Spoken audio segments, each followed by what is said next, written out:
এই 10,000 টাকা জাকাত যোগ। এখন আমরা এটা কিভাবে শেয়ারে জাকাত দিব? আপনি তো দিচ্ছেন 60,000, আমি তো দিচ্ছি 40,000।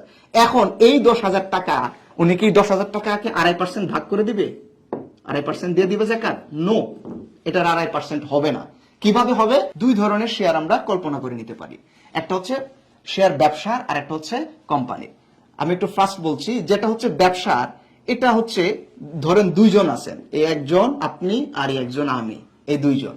তো আমরা একটা ব্যবসা দিলাম যেখানে আমাদের টাকা খরচ হয়েছে ধরেন 1 লক্ষ টাকা। আপনি দিয়েছেন 50 দেন নাই, আপনি ধরেন দিয়েছেন 60,000, আর আমি দিয়েছি হলাম 40,000। এইভাবে দিয়ে যদি ব্যবসায় শেয়ার হয়, এটা এক প্রকার শেয়ার। আবার কোম্পানির কাছ থেকে শেয়ার আছে, কোম্পানির শেয়ারের মধ্যেও আবার দুই ধরনের শেয়ার থাকে। একটা হচ্ছে আপনি কোম্পানির কাছ থেকে শেয়ার কিনলেন, জাস্ট শেয়ার কিনা। আরেকটা হচ্ছে আপনি কোম্পানির কাছ থেকে শেয়ার কিনলেন যেটা ক্যাপিটাল গান হিসাবে। এটা হচ্ছে আরেকটা প্রসেসিং। একটা হচ্ছে আপনি শুধু কিনলেন লাভের জন্য, এটা হচ্ছে লাভের জন্য কোম্পানি থেকে, সরাসরি কোম্পানি থেকে লাভ। আর একটা হচ্ছে ক্যাপিটাল গান হিসেবে লাভ। এই দুই পদ্ধতিতে কোম্পানির ক্ষেত্রে হইতে পারে, আর ব্যবসার ক্ষেত্রে শেয়ার এইভাবে। সিম্পল একটা উদাহরণ, আপনি আর আমি মিলে ব্যবসা দিচ্ছি, 1 লক্ষ টাকা ব্যবসা ইনভেস্ট হলো, আপনি দিলেন 60,000, আমি দিলাম 40,000। ব্যবসা করে লাভও হয়েছে।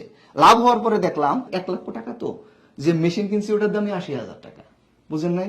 তারপরে আবার একজনের বেতন টেতন দিচ্ছেন, হিসাব করে দেখলেন 5,000 লাভ হয়েছে, আরো 5,000 টাকার পণ্য আপনার অ্যাকাউন্ট মানে আপনার ইয়াতে আছে, ব্যবসায় আছে। তাহলে মোট আছে কত? 10,000।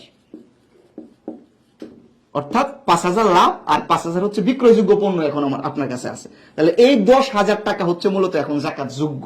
বুঝলেন বিষয়টা, তাই না? আমি খুব ফাস্ট বলছি। তো এই 10,000 টাকা জাকাত যোগ্য। এখন আমরা এটা কিভাবে শেয়ারে জাকাত দিব? আপনি তো দিচ্ছেন 60,000, আমি তো দিচ্ছি 40,000। এখন এই 10,000 টাকা উনি কি 10,000 টাকাকে 2.5% ভাগ করে দিবে, 2.5% দিয়ে দিবে জাকাত? নো, এটার 2.5% হবে না। কিভাবে হবে? এই 10,000 টাকা আমাকে বলতে হবে যে ভাই আপনি কিন্তু শেয়ারে ছিলেন 40%, তার মানে 10,000-এর মধ্যে আপনার মালিকানা আছে 4,000, আপনি 4,000 টাকার মালিক। আর আমি আপনি, এটা হচ্ছে আমি 4,000 টাকার মালিক, আর যিনি 60,000 টাকা দিয়েছিলেন উনি 10,000 টাকার মধ্যে 6,000 টাকার মালিক। উনি যে জাকাতের হিসাব করবেন, ওনার জাকাতের হিসাবে 6,000 টাকায় এই ব্যবসা থেকে অ্যাড হবে, আর আমার কাছে অ্যাড হবে 4,000। কেন? আমি 40%-এর, আপনি 60%-এর। আমি যতটুকু এক্সপ্লেন করেছি আপনারা পুরোটাই বুঝছেন। এরকম যারা আছেন আপনারা লিখে দেন 4 নং আলহামদুলিল্লাহ। যারা পুরো ক্লাস বুঝেছেন তারা একটু মেহরবানি করে লিখেন 4 নং আলহামদুলিল্লাহ।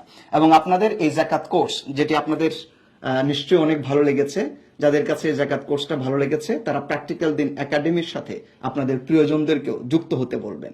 প্র্যাকটিক্যাল দিন একাডেমির হোয়াটসঅ্যাপ নাম্বার হচ্ছে 0135002029 এটা হচ্ছে প্র্যাকটিক্যাল দিন একাডেমির হোয়াটসঅ্যাপ নাম্বার। যাদের এই জাকাত কোর্স করা প্রয়োজন মনে করেন তারা প্র্যাকটিক্যাল দিন একাডেমির হোয়াটসঅ্যাপ নাম্বারে যোগাযোগ করে জাকাত কোর্সে যুক্ত হবেন।